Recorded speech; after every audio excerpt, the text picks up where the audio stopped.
kudune damkar iki. Lah iki kudune damkar, nek ora damkar ya ora iso no. Few moments later.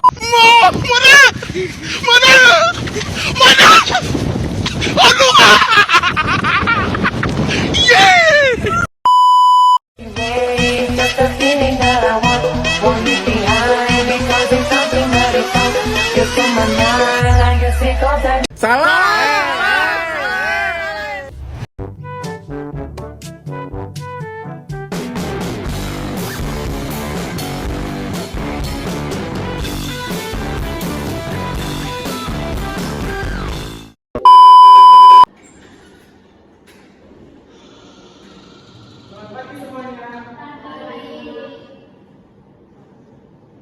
Baik, sebelumnya Om Swastiastu, tapi selamat minggu Natal, salam sejahtera dan berlimpah. Gimana kabar kalian pada hari ini? Baik, sebelum kita memulai kegiatan pembelajaran kita pada pagi hari ini, saya minta pada hari ini untuk berdoa dulu.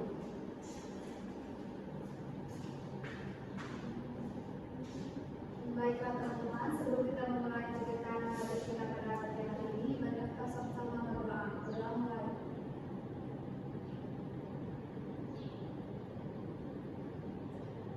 Berdoa selesai. Baik, terima kasih kepada hari ini yang telah memberi doa pada pagi hari ini. Baik, selanjutnya Bapak akan absenkan kalian.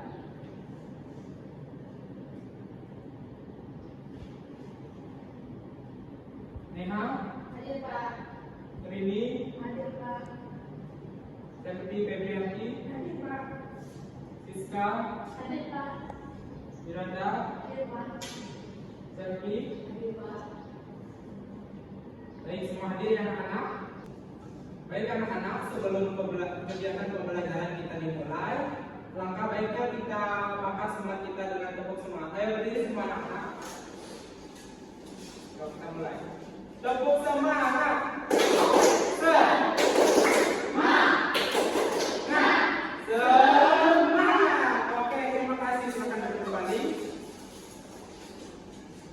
Baik, kita pada pagi hari ini harus semangat ya anak-anak karena kita sudah makan, sudah minum, semua wajahnya cerah-cerah semua. Baik anak-anak, materi kita pada pagi hari ini tentang pancayanya. Sebelum kita masuk ke dalam materi, Bapak akan menyampaikan tujuan pembelajaran. Yang pertama, siswa mampu menjelaskan pengertian dari pancayanya. Yang kedua, siswa mampu menguraikan bagian-bagian dari pancayanya. Yang ketiga, siswa mampu untuk menjelaskan kualitasnya. Yang keempat, siswa dapat mampu untuk menguraikan syarat dalam pelaksanaan yaknya. Dan yang keenam, yaitu siswa mampu untuk mencontohkan yaknya dalam kehidupan sehari-hari. Baik anak-anak, sebelum kita memasuki tentang materi pengertian dari pancayanya, kita harus tahu apa yang melatar belakangi pelaksanaan yaknya tersebut. Nah, yang melatar belakangi pelaksanaan yaknya tersebut adalah trirena. Adapun bagian dari trirena ada tiga, yaitu yang pertama dewa rena. Nah, dewa rena ini adalah hutang yang patut kita bayar untuk hadapan Tuhan Yang Maha Esa atau Ide Sang Yang Dewasa. Yang kedua yaitu fitra rena. Nah, anak-anak, fitra rena ini adalah hutang yang patut kita bayar di hadapan orang tua, baik yang sudah meninggal atau yang belum meninggal. Yang ketiga yaitu resi rena, yaitu hutang kita yang patut kita bayar di hadapan para resi, guru atau sulingki. Di samping itu anak-anak, dasar pelaksanaan yaknya adalah bakti, di mana bakti ini adalah bentuk penghormatan kita yang tulus ikhlas. Bakti ini tidak memerlukan kecerdasan yang tinggi, tetapi bakti hanya memerlukan ketulusan, keikhlasan, dan kesabaran. Baik anak-anak, selanjutnya kita akan ke materi pengertian pancayanya. Nah anak-anak, apakah ada yang tahu tentang pengertian dari pancayanya?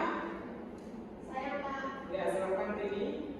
Menurut saya Pak, pancaya itu kan 5, yatna itu kan korban suci. Jadi menurut saya pancayanya itu 5 korban suci yang Oke, baik, terima kasih Denny.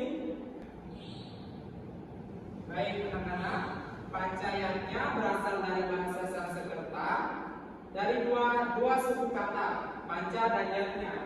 Panca yang artinya 5 dan yatnya yang berarti persembahan, pemujaan, penghormatan atau korban suci. Jadi pancayatnya ini adalah 5 korban suci yang tulus ikhlas tanpa pamrih. Baik anak-anak, selanjutnya kita akan ke bagian-bagian dari pancayatnya. Nah, seperti yang telah kita tahu, panca yang artinya 5. Jadi bagian dari pancayatnya ada 5. Yang pertama yaitu dewayatnya. Dewayatnya ini adalah persembahan suci kita yang dihaturkan kepada Ida Sang Yang Widiwasa, Tuhan Yang Maha Esa, dan segala manifestasinya. Selanjutnya yaitu resiyatnya. Resiyatnya ini adalah persembahan suci kita atau korban suci yang tulus ikhlas kepada para resi, guru atau sulinggi. Selanjutnya yaitu fitrayatnya. Nah, korban suci ini adalah bentuk rasa hormat kita dan terima kasih kita kepada para pitara atau leluhur karena telah berjasa ketika kita masih hidup melindungi kita. Yang keempat yaitu manusayatnya. Nah, anak-anak, pengorbanan suci ini yaitu untuk manusia, terutama bagi mereka yang memerlukan bantuan. Baik anak-anak, yang kelima yaitu betayatnya adalah korban suci yang tulus ikhlas tanpa pamrih kepada makhluk bawahan atau para buta, yang dimana termasuk para buta skala maupun niskala yang berada di sekitar kita. Baik, selanjutnya yang ketiga yaitu bentuk pelaksanaan niatnya. Bentuk pelaksanaan niatnya ini anak-anak terbagi menjadi 4. Yang pertama yaitu widiyatnya. Nah, bentuk pelaksanaan niatnya ini diadakan dengan berlatar belakang pada kehidupan manusia yang mempunyai hutang, atau biasa disebut dengan renam. Renam ini dibagi menjadi 3. Yang pertama yaitu dewa renam, dan yang kedua yaitu isi renam, dan yang ketiga yaitu mitra renam. Selanjutnya yang kedua yaitu drupayatnya, di mana bentuk pengorbanan suci ini dalam bentuk materi yang diberikan kepada orang yang membutuhkan. Dalam keseharian, drupayatnya ini dikenal dengan kegiatan dana punya. Selanjutnya anak-anak, yang ketiga yaitu jenanayatnya, yaitu pengorbanan kita dalam bentuk kegiatan belajar dan pembelajaran. Dan yang keempat, yang terakhir yaitu tapayatnya, pengorbanan atau yatnya yang tertinggi nilainya karena berwujud sebagai pengendalian diri masing-masing individu. Baik anak-anak, selanjutnya dilihat dari waktu pelaksanaannya. Yatnya ini terbagi menjadi 2. Yang pertama yaitu nitya karma, yaitu yatnya yang dilakukan pada setiap hari. Yang kedua yaitu naimisika karma, yaitu yatnya yang dilaksanakan pada waktu-waktu tertentu. Baik anak-anak, selanjutnya kita akan ke materi syarat-syarat dalam pelaksanaan yatnya sendiri. Nah, agar pelaksanaan yatnya lebih efisien, maka syarat pelaksanaan yatnya perlu mendapat perhatian, yaitu yang pertama sastra. Nah, sastra ini adalah yatnya harus berdasarkan kitab suci Veda atau kitab suci Panaturan. Yang kedua yaitu srada, di mana yatnya ini harus dengan keyakinan. Dan yang ketiga yaitu lasraya, keikhlasan menjadi dasar utama dalam pelaksanaan yatnya. Yang keempat daksina, memberikan dana kepada wanita. Yang kelima mantra, puja dan minta wajib ada pandita atau pinandita. Dan yang keenam nasmuta atau tidak pamer. Dan yang ketujuh yaitu anasewakam, yaitu memberikan pelayanan kepada masyarakat dengan cara mengundang untuk makan bersama. Baik anak-anak, selanjutnya kita akan ke materi kualitas dan tingkatan yatnya. Yang pertama yaitu kualitas yatnya sendiri ada 3 kualitas yatnya. Yang pertama, satrika yatnya, di mana yatnya ini dilakukan dengan ketulusan hati, dengan hati yang tulus kita melaksanakan yatnya tersebut. Yang kedua yaitu ajasika yatnya, adalah yatnya yang dilakukan dengan tujuan tertentu. Dan yang ketiga yaitu tamasika yatnya. Tamasika yatnya ini adalah yatnya yang dilakukan agar memperoleh keuntungan.